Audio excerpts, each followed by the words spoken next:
और कहते हैं कि राम जी के एक नहीं, दो नहीं, 5 पिता थे।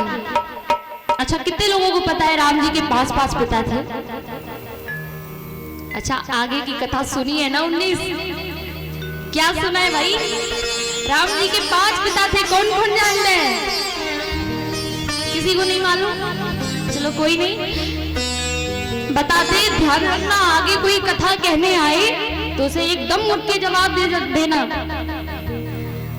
राम जी के जो 5 पिता हैं उसमें से सबसे पहले पिता हैं अग्निदेव, क्योंकि अग्निदेव ही खीर का कटोरा लेकर के राम जी के लिए प्रकट हुए थे। क्यों? इस खीर को खाकर के माता कौशल्या गर्भ से हो जाएंगी और वह उनके गर्भ से श्री राम जन्म लेंगे, इसलिए पहले पिता अग्निदेव। दूसरे पिता हुए राजा दशरथ, क्योंकि इनके तो पुत्र ही हैं। तीसरे पिता हुए जटायु।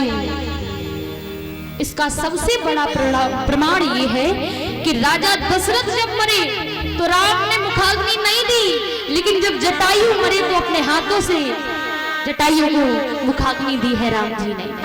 और ऐसा क्यों हुआ? देवासुर संग्राम में एक बार देवताओं द्वारा राजा दशरथ के रथ में बाण मार दिया गया, और उस बाण का प्रहार इतना तेज था कि महाराज दशरथ उस रथ के समेत पृथ्वी लोक की तरफ गिरने लगे। तब जटायु ने महाराज दशरथ को अपनी पंखों में भर करके बचाया, और तब महाराज दशरथ और जटायु जी की मित्रता हुई। महाराज दशरथ ने कहा, आपने मेरे प्राण बचाए हैं, बताइए आप क्या मांगना चाहेंगे? और अपनी बातें शेयर की और कहा कि हम पिता बनने वाले हैं, हमारी 3 रानियां गर्भ से हैं। तब जटायु ने कहा कि अगर आप कुछ देना चाहते हो तो अपना बड़ा पुत्र मुझे दे देना। इसलिए तीसरे पिता जटायु हुए। कैसे? जब राम जी ने जन्म लिया तो जटायु जी आए। राजा दशरथ ने कहा, देखो मैंने तुम्हें वचन दिया था कि अपना बड़ा पुत्र मैं तुमको दे दूंगा, ये लो ले जाओ। जटायु जी ने कहा, नहीं, अभी इन्हें माँ की जरूरत है और मेरे पास तो कोई माँ नहीं है, मैं तो एक पक्षी हूँ, तो अभी ये बड़े हो जाए तब मुझे देना, अब पालो आप, इनकी देखरेख आप करो। तो जटायु जी राम जी को ले नहीं गए, लेकिन जब वो जटायु जी मरे तो राम जी उनको अग्निदाह देने के लिए पहुंचे।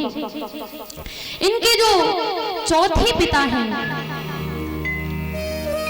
वो है विश्वामित्र जी, क्योंकि विश्वामित्र जी जब राम जी को लेकर के चले तो महाराज दशरथ ने कह दिया था, बेटा आज के बाद गुरु भी यही है और पिता भी यही है, आज के बाद ये जो कहे आपको वही करना पड़ेगा। तो चौथे पिता हो गए विश्वामित्र जी, और 5वें पिता हैं जनक जी महाराज, क्योंकि पत्नी के पिता भी अपने पिता ही जैसे होते हैं। अब सीता माता के पिता तो राम जी के पिता, ऐसे कहा जाता है कि राम जी के 5 पिता हैं। अब बोल नहीं जाना भैया, अब आगे जो कोई भी आए और आपसे प्रश्न कर बैठे फिर वो क्या कहेंगे लोग, वो उस दिन किशोरी जी आई थी ये समझा के गई, इन्हें तो नाम ही नहीं याद है कि राम जी के पिता कौन कौन थे। तो ऐसा ना करना। आइए थोड़ा शॉर्ट लेकर के चलते हैं रामायण को। एक बात आती है रामायण में, और उस रामायण में उस प्रसंग में पूछा जाता है कि जब राम जी युद्ध करके लौट रहे थे, रावण को हरा के लौट रहे थे, तो क्या दशरथ जी महाराज उन्हें मिलने के लिए आए थे? जब राम ने रावण को मार दिया और अयोध्या के लिए वापस हो रहे हैं तो महाराज दशरथ उनसे मिलने आए, सच में मिलने आए। ये वाल्मीकि रामायण में लिखा हुआ है। महाराज दशरथ मिलने आए और उन्होंने अपने बेटे को कहा, बेटा आज तो आपने अपने पिता का नाम बहुत रोशन कर दिया, पूरे विश्व प्रसिद्ध कर दिया। राम जी ने कहा, पिताजी देखो मैंने अब सब ठीक कर दिया है, तुम चाहो तो अब गद्दी पर बैठ करके शासन कर सकते हो, क्योंकि मैं भगवान हूँ, मैं तुम्हें अभी जीवित कर सकता हूँ। चाहो तो राज्य कर सकते हो। लेकिन महाराज दशरथ ने कहा नहीं बेटा, अब नहीं, लेकिन मेरी जो 2000 वर्ष की आयु शेष बच गई है उसका क्या करें? तब महाराज दशरथ ने कहा बेटा, आज मैं आशीर्वाद के साथ साथ तुम्हें अपनी 2000 वर्ष की जो उम्र है तुम्हें देता हूं। और महाराज दशरथ ने कहा हे राम, मेरी 2000 वर्ष की उम्र आपको लग जाए। तभी से प्रथा चली है, लोग जब भाव में आ जाते हैं, प्रेम में आ जाते हैं, तो कह देते हैं कि मेरी उम्र भी तुम्हें लग जाए। सबसे पहले महाराज दशरथ ने अपनी आयु राम जी को दी थी। राम जी को महाराज दशरथ ने आयु दी थी और फिर वैकुंठ निवास, स्वर्ग निवास किया उन्होंने। एक बात और आती है, कहते हैं कि माता सीता का वनवास हुआ, लेकिन राम जी ने ऐसा किया क्यों? अरे कोई अपनी गर्भ धारण करी हुई स्त्री को भला घर से निकालता है, पर राम जी ने सीता मैया को घर से बाहर क्यों निकाल दिया? क्यों जंगल जाने पर विवश कर दिया? क्यों मजबूर कर दिया? इसमें 3 रहस्य आते हैं। सबसे पहला, माता सीता ने कहा था देखो, मैं अपने पुत्रों का जन्म एक कुटिया में चाहती हूँ, मैं संतों के आश्रम में अपने बालकों का जन्म कराना चाहती हूँ, क्योंकि मैं चाहती हूँ कि मेरे बेटों के अंदर वो सारे गुण हो जो संतों में होते हैं, जो उनके विचार होते हैं, वैसे मेरे बेटे हों। राम जी ने कहा ठीक है, मौका मिलेगा तो ऐसा अवश्य कराएंगे। दूसरा कारण, एक बार सीता मैया सहेलियों के साथ में घूम रही थी, तो उन्होंने देखा जंगल में एक तोता तोती वृक्ष पर बैठे हैं और राम कथा का गान कर रहे हैं। तोता तोती राम कथा का गान कर रहे हैं, राम कथा बता रहे हैं कि देखो सीता का विवाह राम जी के साथ में होगा, फिर राम जी ऐसे ऐसे राजा बन जाएंगे, ऐसे ऐसे। सीता मैया ने सोचा ये तोता इतने ज्ञानी हैं, ऐसा करें इनको पकड़ लेते हैं और फिर पिंजरे में बंद करके इन पर घर पे जाकर के पूरी राम कथा सुन लेंगे। उसमें से सीता मैया ने एक तोती को, उस तोता तोती की जोड़ी में से एक तोती को पकड़ लिया और सोने के पिंजरे में बंद कर लिया। तोती ने रिक्वेस्ट की, प्रार्थना की, देखो सीता मैया मुंह को छोड़ दो, अरे मैं गर्भ से हूँ और मैं किसी भी प्रकार से अपने साथी से बिछड़ना नहीं चाहती। सीता मैया ने कहा तुम जो चाहोगी मैं तुम्हें दूंगी, तुम जो भोजन खाओगी, तुम जो खाना चाहोगी मैं तुम्हें खिलाऊंगी, लेकिन तुम मेरे साथ चलो, मुझे राम कथा सुनाओ।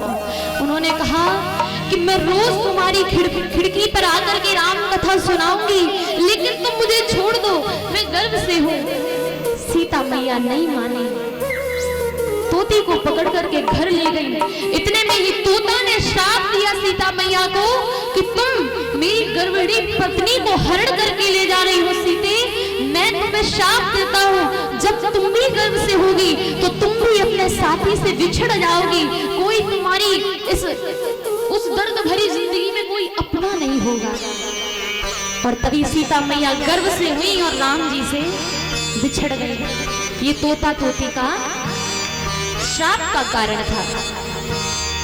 तीसरा कारण बताते हैं धोबी, जो वो धोबी था, ये किसी दूसरे कारण का मतलब है, ये जो धोबी था जिसने सीता मैया को वनवास करा दिया, ये धोबी कोई और नहीं, ये वही तोता था जिसने अगले जन्म में धोबी का रूप लिया और उसने कहा था कि तुम्हें वनवास होगा, तुम अपने पिता से, अपने पति से जुदा हो जाओगी और उसका कारण मैं बनूंगा। इसलिए वो तोता धोबी बन करके आया और सीता मैया पर लांछन लगा दिए। कैसे लांछन लगाए? धोबी की पत्नी एक बार सरयू जी के पार काम करने जाया करती थी, दूसरों के घर में बर्तन झाड़ू पोछा करती थी। एक बार बेचारी को रात्रि हो गई, रात्रि में बारिश हो रही है, केवट भैया से कहा भी कि हमें सरयू पार लगा दो। तो केवट ने कहा देखो बारिश हो रही है, ऐसी बारिश में हम अगर सरयू में नाव डालेंगे तो नाव डूब जाएगी। तुम ऐसा करो मेरी पत्नी के साथ में यही रात्रि बिता लो, सुबह होते ही मैं तुम्हारे घर छोड़ आऊंगा। वो बेचारी स्त्री उस केवट की पत्नी के साथ में ही रात बिताती है। सुबह आई, उस धोबी ने पूछा क्यूरी इतनी रात गई तू थी कहाँ, पूरी रात कहाँ रही, तू सुबह आई है, बता पूरी रात कहाँ गायब थी। उस स्त्री ने कहा माफ करिएगा पर बरसात होने की वजह से केवट ने नाव ये सरयू पार नहीं लगाई, इसलिए मैं नहीं आ पाई, क्षमा करिए। मैं उनकी स्त्री के साथ में, उनकी पत्नी के साथ में थी। उन्होंने कहा तूने क्या मुझे राम समझ रखा है?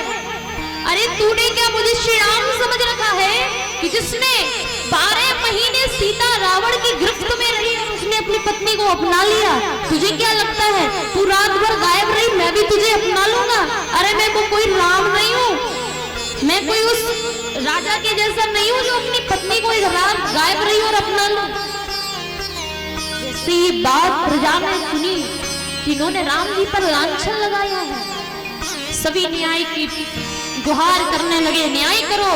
अरे सीता 12 महीने रावण की गिरफ्त में रही, रावण की कैद में रही, और तुमने ऐसे ही सीता को महल में प्रवेश कराने नहीं दिया। इसलिए सीता मैया को वनवास हो गया। तो धोबी वो तोता ही था जो सीता मैया को राम जी से अलग कराने के लिए आया था। अब तीसरा कारण क्या है? राम जी ने रामायण के अनुसार 11,000 वर्ष तक राज्य किया, लेकिन भागवत जी के अनुसार 13,000 वर्ष तक राज्य किया। और कहा जाता है जब सीता मैया को वनवास हुआ उसी दिन से महाराज दशरथ ने जो 2000 वर्ष की उम्र राम जी को दी है वो उम्र स्टार्ट हो गई थी। राम जी की आयु समाप्त हो गई थी और महाराज दशरथ की आयु स्टार्ट हो गई थी। तो राम जी ने सोचा अब मेरे पिता की उम्र लगने जा रही है, अगर पिता की उम्र में मैं अपनी पत्नी को स्पर्श करूंगा, मैं अपनी पत्नी को छूऊंगा तो ये हमारी मर्यादा के विरुद्ध है। इसलिए आज से मेरे पिता की उम्र स्टार्ट हो रही है, आज से ही मैं सीता का परित्याग करता हूं, मैं सीता को नहीं छूऊंगा। ये तीसरा कारण है माता सीता का वनवास जाने का। इसलिए सीता मैया को वनवास हुआ। इसी के बीच में राकेश पाल और भूरे भैया इंद्रनगर से आए हैं, नथुलाल ये भी इंद्रनगर से आए हैं। 51 रुपए से सम्मान किया है। भगवान से यही प्रार्थना है कि सदैव इनके सिर पर अपना हाथ बना करके रखें और माता सीता का, राधा रानी का सदैव आशीर्वाद सभी पर बना रहे।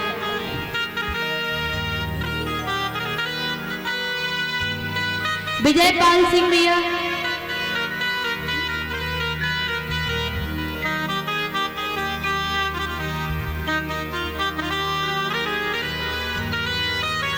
ये खड़गपुर से आए हैं, 51 रुपए से सम्मान किया है। बहुत बहुत धन्यवाद। आप सभी पर भगवान का आशीर्वाद बना रहे, राम जी सदैव आपकी सद्बुद्धि ठीक रखे और सद्मार्ग पर आप सभी चलते रहे।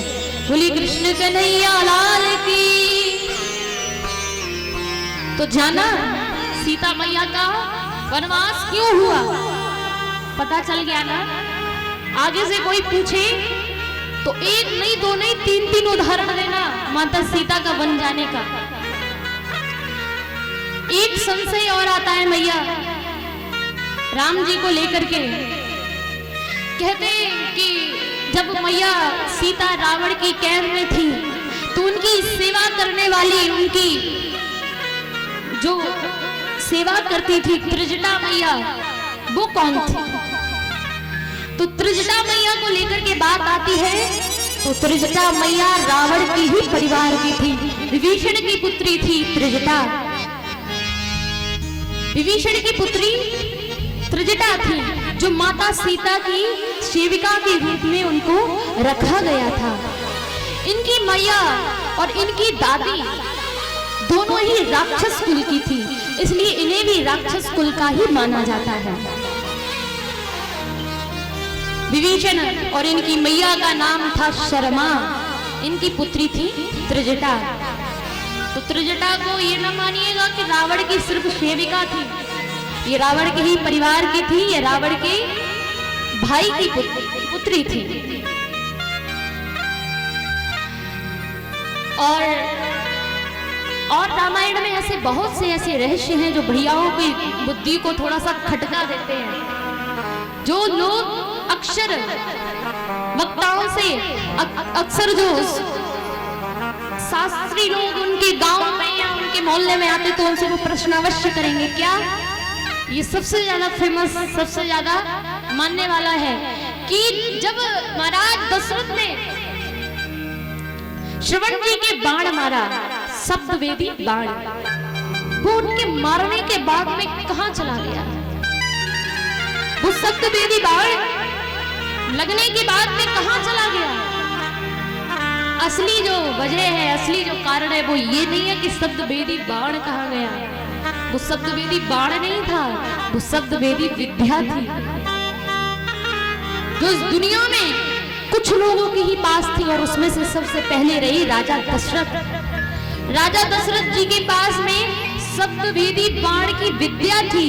बाण तो वही साधारण सा था, लेकिन अपनी विद्या के उन मंत्रों से, उन विद्या से उस जो बाण है उसे मंत्र से मुग्ध करके शब्दवेदी बना दिया जाता था। और इसके पीछे एक और रहस्य आता है कि जब उन्होंने श्रवण के बाण मारा, श्रवण के बाण मारा तो आवाज तो उस जिस घड़े से वो पानी भर रही थी, आवाज तो वहां से आ रही थी। तो श्रवण के बाण क्यों लगा? अगर शब्दवेदी बाण भी है या शब्दवेदी विद्या भी है, तो जो आवाज उस घड़े से आ रही है, क्योंकि उन्होंने बाण तो उस आवाज पर चलाया था ना, उन्होंने सोचा कि कोई हिरण पानी पी रहा है,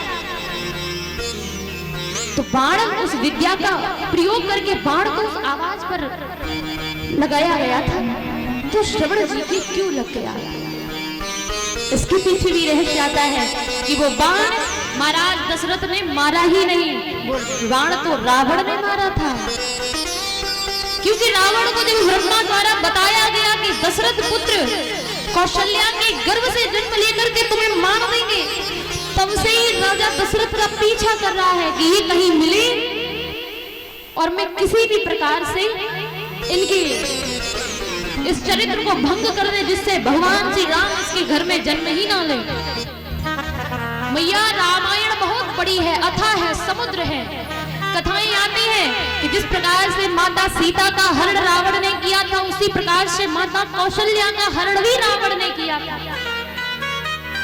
जब पता चला कि महाराज दशरथ का विवाह कौशल्या के साथ हो रहा है, तो बारात आने से पहले ही रावण ने माता कौशल्या का हरण कर लिया था और एक संदूक में बंद करके सरयू जी में बहा दिया। जब महाराज दशरथ बारात लेकर के आए तो देखा कन्या नहीं है, अपहरण हो गया है, तो अपनी बारात लेकर के नाव के साथ में लौटे जा रहे थे। वशिष्ठ जी साथ में हैं। जैसे ही नाव को किनारे पर लगाया तो देखा वहां संदूक पड़ा हुआ है। संदूक को खोला तो उसमें से मैया कौशल्या निकली और फिर वही नदी के किनारे वशिष्ठ जी ने श्री राम जी का महाराज दशरथ का और कौशल्या जी का विवाह करा दिया। अब रावण ने कहा ये तो प्लान फेल हो गया, लेकिन अब मैं इस राजा दशरथ का पीछा छोड़ूंगा नहीं। और जब महाराज दशरथ हिरण पर बाण चलाने के लिए अपने बाण को ताने, तो उससे पहले ही रावण ने श्रवण के बाण मार दिया और जिसके श्राप के कारण महाराज दशरथ को अपने प्राण त्याग दिए। क्योंकि श्रवण कुमार के माता पिता ने श्राप दिया था कि तुमने मेरे पिता को, मेरे बेटे को मार दिया जो मेरे लिए सब कुछ है। अरे मेरी इस मरणावस्था में, क्योंकि मुझ पर वृद्धावस्था है, कुछ दिनों में मर जाएंगे हम, और ऐसी अवस्था में तुमने मेरे बेटे से जुदा कर दिया, तो मैं तुम्हें शाप देता हूँ, तुम भी अपने बेटे के बिछड़ जाने से तुम भी तड़प तड़प के मर जाओगे। तब महाराज दशरथ राम के वनवास जाने पर तड़प तड़प कर उनकी मृत्यु हो गई। ये कारण है उस शब्द वेदी बाण या फिर विद्या का, तो वो बाण नहीं विद्या थी, ये हमेशा याद रखिएगा। और एक बात और आती है कि महाराज जब राम जी विवाह करके आए, तो जब विवाह कर लिया उसके बाद कितने वर्षों बाद महाराज राम बन गए थे। देखिएगा बड़ा ही गूढ़ विषय है ये, बड़ी गहराई से लिया गया विषय है ये। जब राम जी का विवाह हुआ था तो राम जी 12 वर्ष के थे और सीता मैया 6 वर्ष की। विवाह हुआ, अयोध्या आए, तो कई लोग कहते हैं कि विवाह के तुरंत बाद महाराज दशरथ ने राज्याभिषेक की बात की और उन्हें वनवास हो गया। ये सरासर गलत है। ऐसे लोगों को रामचरितमानस उठा करके पढ़ना चाहिए और उन्हें ज्ञान प्राप्त करना चाहिए कि ऐसा कुछ भी नहीं है। राम जी का विवाह हुआ, 11 वर्ष तक उनके विवाह का उत्सव चलता रहा। राम जी का विवाह हो गया है, इसका उत्सव 11 वर्ष तक चलता रहा। और 11 वर्ष बाद जब महाराज दशरथ ने अपना चेहरा सामने आईने में देखा, तो महाराज दशरथ ने देखा कि उनकी यहाँ साइड के बाल यहाँ के सफेद हो गए हैं। सफेद बाल देख करके महाराज दशरथ कहते हैं, अरे दशरथ अब तो तेरे बाल भी रंग दिखाना शुरू कर दिए हैं, तू कब तक अपना रंग नहीं दिखाएगा? अरे अब तो राम को राज्याभिषेक कर दे, अब तो राम को राजा बना दे, अब तो राम को गद्दी पर बिठा दे। और तभी महाराज दशरथ वशिष्ठ जी के पास में गए। वशिष्ठ जी ने कहा, देखो अच्छे काम में कभी भी देरी नहीं करनी चाहिए, तुम जाओ और राम का अभी रात्रि में ही मतलब शाम को ही राज्याभिषेक कर दो। पर सुमंत जी के कहने पर सुमंत जी ने कहा कि सुबह का जो मुहूर्त है वो अच्छा रहेगा और हम सुबह राम जी का राज्याभिषेक कर देंगे। अब फिर ना वैसे सुबह आई और ना राम जी का राज्याभिषेक हुआ, क्योंकि जैसे ही सुबह हुई रात ही रात में महारानी केकई ने राम के लिए वनवास मांग लिया, अपने 2 वरदान मांग लिए। और जिस सुबह राम का राज्याभिषेक होना था उस सुबह राम जी को वनवास हो गया। तो तब राम जी 18 वर्ष के थे, तब राम जी 27 वर्ष के थे और माता सीता 18 वर्ष की थी जब उन्हें वनवास हुआ। और जब वनवास से लौटे तो माता सीता की उम्र हुई 33 वर्ष और राम जी की उम्र हुई 42 वर्ष। वनवास से लौटे और एक छोटा सा विषय और आता है मैया कि जो रावण था क्या वो असली सीता को चुरा करके ले गया था? अच्छा, कौन कौन जानता है कि जो रावण सीता को चुरा कर ले गया वो असली थी या नकली? जरा हाथ खड़ा करें। जिस सीता को रावण चुरा कर ले गया वो असली थी या नकली? जरा हाथ खड़ा करें। कौन कौन जानता है? हमारे दादाजी जानते हैं, पीछे हमारे भैया जानते हैं, और कौन कौन जानता है? इधर 1-2 मैया भी जानती है, देखो ये जानते हैं। बताओ, छोटे छोटे बच्चे जानते हैं, आप लोग नहीं जानते? पता है ना? बाकी का आप लोगों को किसी को नहीं पता। अच्छा, जो 19 वर्ष तक कथा हुई है तब आप थे या नहीं थे? थे ना? तो क्या सुना भाई? आपको ये भी नहीं पता कि माता सीता का जो हरण हुआ था वो माता सीता असली थी या नकली? किसी ने बताया या नहीं बताया? या एंजॉय के लिए सिर्फ कथा कराई थी कि बस कथा बिठा लो, सुबह शाम नाच लेंगे, बस कट गए, हो गए धन्य, कट जाएगा मनुष्य जीवन। हे भगवान, प्रणाम है आप सभी श्रोताओं को जो 19 वर्ष आपने सिर्फ आनंद में ही बिता दिया। अरे ये कथा भागवत, रामचरितमानस, श्रीमद् भागवत महापुराण, शिव पुराण, ये सिर्फ आनंद के लिए नहीं है भैया। भला किसने कह दिया ये आनंद का विषय है? किसने कह दिया ये एंजॉय का विषय है? अरे नहीं, ये जीवन का कल्याण कैसे करना चाहिए, इस जीवन को जीना कैसे चाहिए, इसके लिए ये कथा बिठाई जाती है। इसलिए नहीं कि आप नाच लो, बढ़िया से फरमाइश दे दो कि इस फरमाइश पर हम डांस करने वाले हैं, तो सिर्फ नाचना और मस्ती ये आपकी यही रह जाएगी और कुछ साथ जाने वाला है तो वो है भगवान का नाम। तो जब आपने अब तक यही नहीं जान पाया कि जिस सीता का हरण हुआ वो असली थी या नकली, तो 19 वर्ष तक क्या सुना भाई। इसलिए कहते हैं श्रोताओं को ऐसे वक्ता को बुलाना चाहिए जिससे ज्ञान मिले। आज का माहौल बहुत खराब है, आजकल ऐसे वक्ताओं को कोई बुलाना ही नहीं चाहता। बुलाना किसको चाहते हैं? अरे भाई जो थोड़े से झटके दिखाए, हाँ, जिसके म्यूजिक इंस्ट्रूमेंट से थोड़ा नाचने के लिए मन करे, मन उत्सुक हो जाए, आप तो उसे बुलाइए।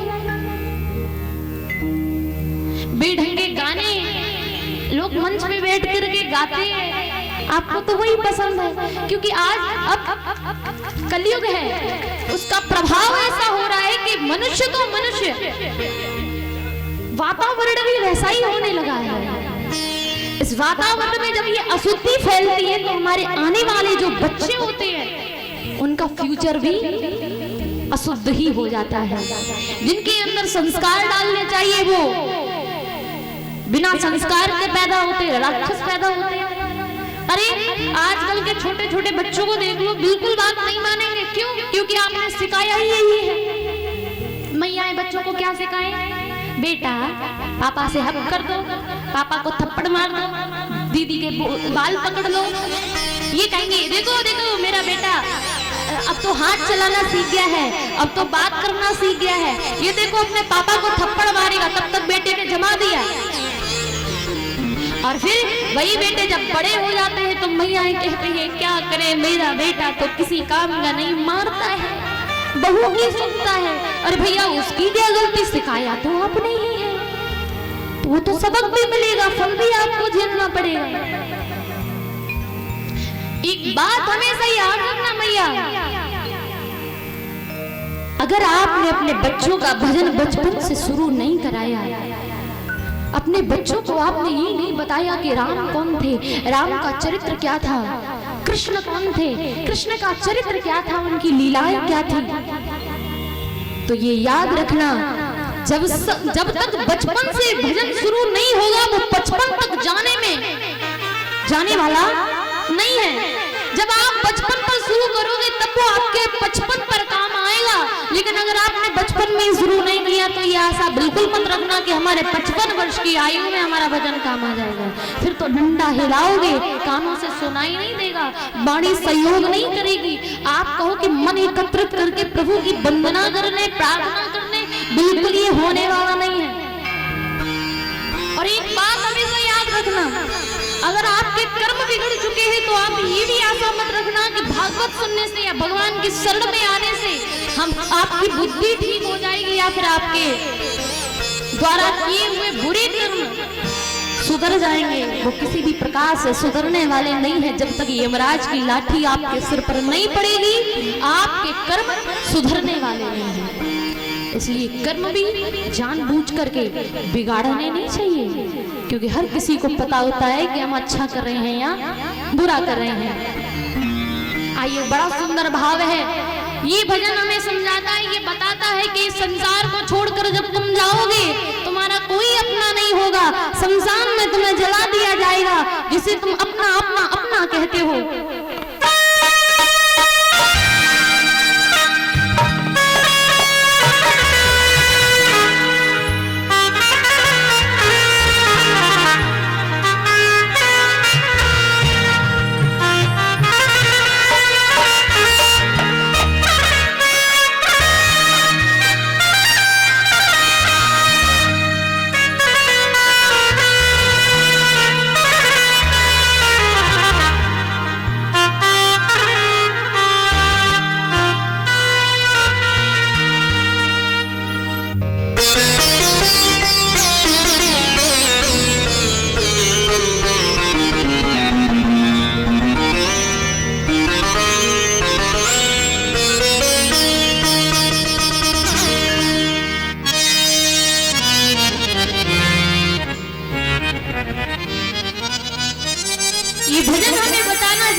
हमारे अंत समय में कोई काम आने वाला नहीं है।